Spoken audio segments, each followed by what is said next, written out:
ভাই, ও কার কথা বলছে? আরে চিনতে পারছো না? ওই পাড়ার রাশিদের মেয়ে, যে সাংবাদিকের চাকরি করে। এর সাথেই তো তুহিনার বিয়ে ঠিক হয়ে আছে। ও, এই নাও।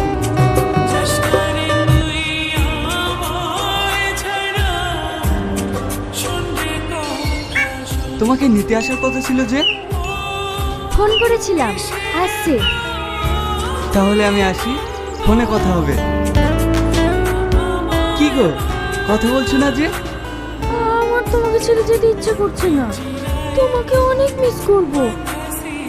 পাগলি কথাকার, যখন আমার কথা তোমার মনে পড়বে তুমি আমাকে ফোন করবে, আমি তোমার ফোনের অপেক্ষায় থাকবো।